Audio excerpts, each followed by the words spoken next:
All right, y'all, welcome back to another movie review. Terry McMillan Presents Tempted by Love, which premiered 2 years ago on Saturday night, August 17th at 8 p.m. on Lifetime. I'm reviewing it because the sequel was recently released, and I wanted y'all to get some of the background story before you watch the sequel. All right, let's get right into it. The setting is in Beaufort, South Carolina, and we're now in the opening scene where head chef Ava, played by Garcelle Bouvet, is at Baron Leroux restaurant in Brussels, Belgium.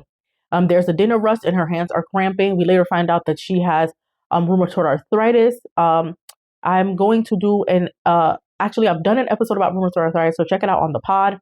And so and she says, she's talking to one of her line cooks, and she says, "Are you seriously going to serve something without having tasted it?" And Henri, her boss, and the staff toast to the new year and cheers to Baron Leroux winning a Michelin star because of her. Obviously, she's a big part of that. And she ices her hand and she takes a car ride home. Let's get right into the meet cute, which is a very important part of the rom-com. She meets her driver, Luke Bailey, played by Vaughn W. Hebron, and he sparks up a conversation. He turns up the AC because Ava is having a hot flash. Y'all stay tuned. This week we will be talking about perimenopause and menopause on the pod. He turns up the AC because, again, Ava is having a hot flash. Luke's offers to be her driver and her tour guide while she's in Beaufort. She's there. Ava is there visiting her aunt, which is her mother's sister. She had a bad fall, and that's why that's what brought her back to her hometown of Beaufort. And so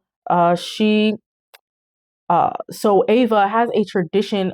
Ava's Aunt Judy, has a tradition of eating black eyed peas before New Year's night. And so Luke came in to visit her after learning that she had a nasty fall. And he came in with Hoppin' John, which is a place that she loves to eat at, and with peas that he made himself. Ava said it's a nice balance of flavors: garlic, green onions, bell pepper, salt, pepper flakes, and chicken stock bake. She asked him, "Why do you do that?" And Luke answered, "That's what the recipe said to use." And Ava said, "Try pork stock next time. It's a little closer to the dish's origin." And Luke replied, "Pork stock? Yes, ma'am." Uh, and um, and so Aunt Judy says, "What's my favorite student been up to?" Because back in the day, Aunt Judy was the teacher and Luke was one of her students.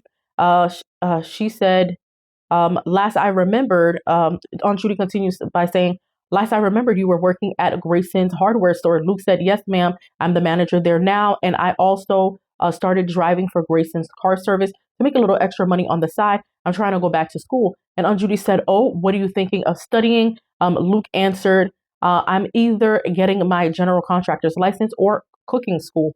Aunt Judy says, "I don't know." She says, then Aunt Judy replied, "I don't know if I told you, but Ava's an award-winning chef." Luke said, "She mentioned the chef part. I had to look up the award-winning part." Aunt Judy asks Luke to drive Ava home and walks, and Luke ends up walking Ava to her house.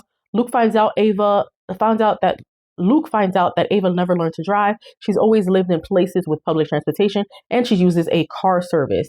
Um, all right, let's continue. Luke picks her up the next morning. She was having a hot flash, and Luke turned up the AC as usual. Luke asks her about her Aunt Judy, and Ava says she's unhappy that the hospital is not ready to release her on her say-so. Luke wants to have a.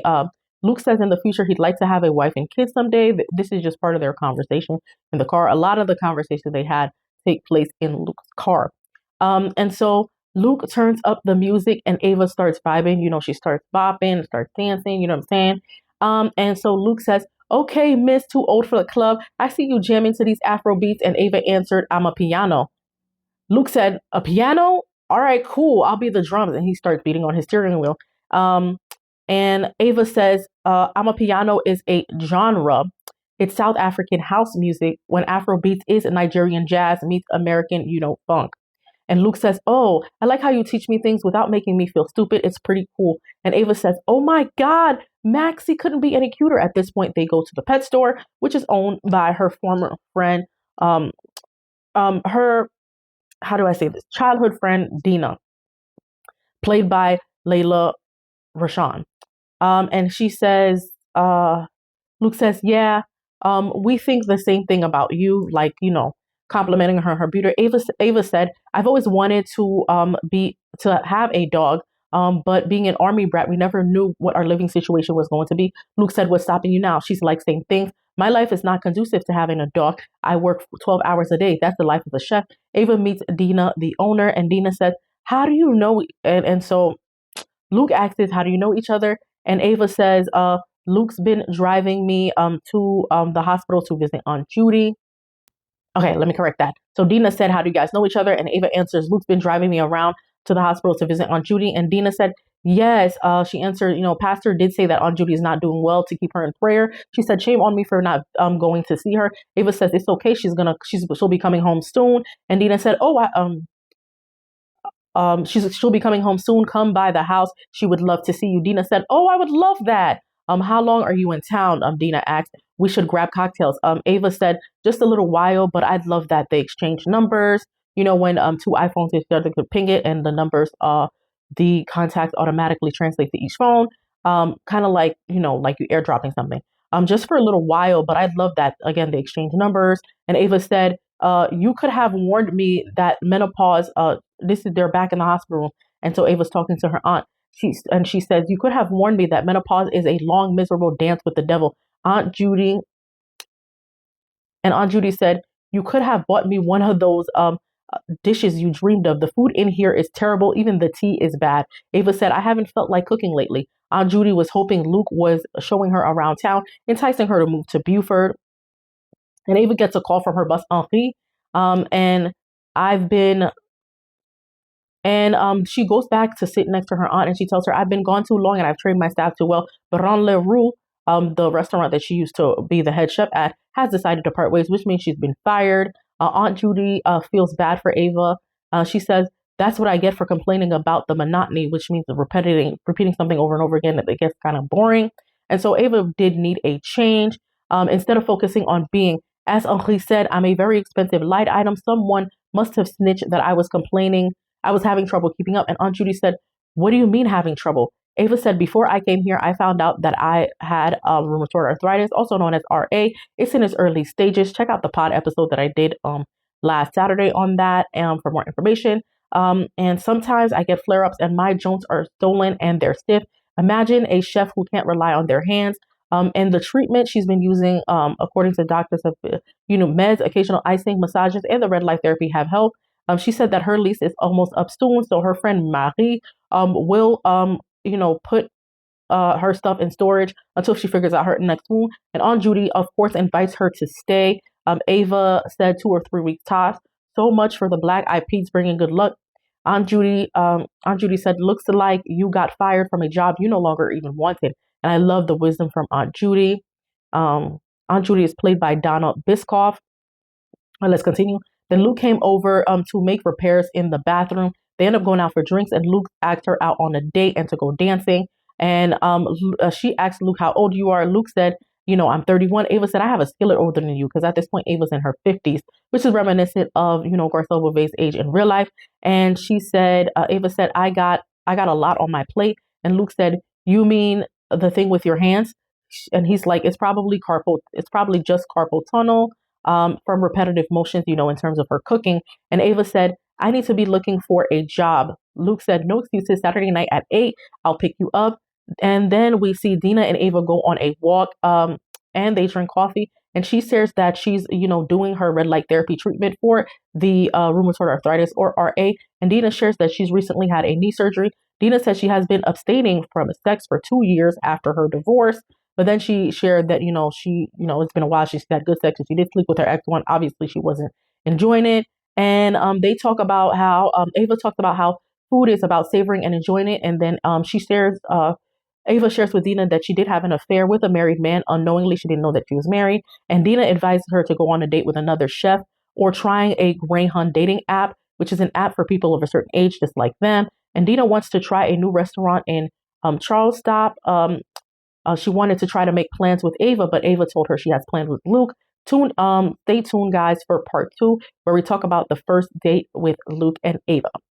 All right, welcome back to part 2. Let's talk about Ava and Luke's first date. Luke tries to kiss her, and Luke said, and they ended up having an intimate conversation. And Luke said, "I went to Carolina Coast College on a scholarship where he played minor league baseball nearby and until he tore his ACL. And then Luke continues to share, I pouted about it for a year or so. And then I finally got a job at Mr. Grayson's. I worked my way up to management. Then he said his mom got sick. Ava's like, right, I remember you mentioned that at the hospital. How is she doing? And Luke answers, she's good now, but during chemo she wasn't eating, and because she wasn't eating, my dad, and I quote from Luke, because she wasn't eating, and let's start over. She said she's good now, but during chemo she wasn't eating, and because of that, my dad wasn't eating either. So I had to mess around in the kitchen, and I discovered that I really liked it. And seeing my mom gain her weight back from the meals that I was cooking, it felt better than knocking one out of the park. Lou takes Ava's hands and they dance. She says to him she wants to take things slow. And then we see a funny scene the next day that Luke attempts to teach. As a continuation of the day, Luke continues to teach Ava how to drive, and she ends up going out for drinks with Dina. And Dina was scrolling through a dating app, and they talk about Dina's divorce. She said that there was a lack of passion in her marriage, and Ava and Luke play pool in a team with Dina, and I'm calling him the white boy because I don't know who he is. And so Luke and Ava end up winning, and this is another scene where they go to the market to buy ingredients to plan a birthday party for Aunt Judy. And Luke said, "I applied for culinary college of the Carolinas," and he asks Ava, do you mind looking over my application?" And Ava said, "I'd love to. It doesn't hurt to think bigger, you know. It's there's the Escoffier in Denver, Le Cordon Bleu in Paris. I mean, that's where all the greats train." And Luke said, "Is that where you train?" Ava said, "No, I went to the Verandy, which is in France, I believe, in Paris as well." I mean, and Ava answers, "I mean, it's a lesser known school, but it is rank. It is higher rank. Very few women. I mean, zero black women. And yeah, thanks to people like me, Marcus Sampson and David Chang, you know, there's representation in the culinary arts. Even kids can be top chefs, making the competition even worse. Where do you making the competition worse?" And so she's letting him know where you graduate from is important for your career. And Luke said, "How far is Zurich from Paris?" Because Luke, wants to see if he can study in Zurich. And so she answers, "I think it's 90 minutes." And Luke's like, "That's it." And so Ava answers, "Luke, you can't make this about me. School is going to be intense. You won't know anyone. That's the difference. It's going to be different for you. That's different for you. And I don't want you to hate it or want to drop out." Basically, she wants him to focus on his dreams. And at this point, they have been spending time in the house. They were there for 3 days together, and now they are preparing dinner for Aunt Judy's birthday party at her house, at Aunt Judy's house. The ladies, which is Dina and Ava, talk about which the ladies, that's Dina, Ava, her Aunt Judy, and Aunt Judy's friend, played by the one and only Loretta Devine. And they talk about her feelings for Luke, and she said she might love them. Now let's talk about their final date. They've had dates in between, but the most important parts I'm highlighting for you guys is their first date, their final date, and then we'll get to the end scene. Let's talk about it. Okay, so they went to the Gala Festival, and they're holding hands, and the humidity is making Ava's joint stiff. And Luke is like, "I didn't know that's how carpal tunnel works." And Ava said, "Luke, I don't have carpal tunnel. I have rheumatoid arthritis." Luke said, "Why didn't you tell me?" And Ava said, "Tell my Vero," which means he's young, he got it going on, boyfriend, that he's dating a decrepit old lady. Luke said, "As much as you run, you're probably in better shape than me." And Ava answered, "The meds and red light therapy are working. I'm having less flare-ups, and I'm ready to start cooking again." And Luke answers, "Thanks for letting me in. I wanted to know everything about you, the good, the bad, and the ugly, the good, the bad, and everything in between."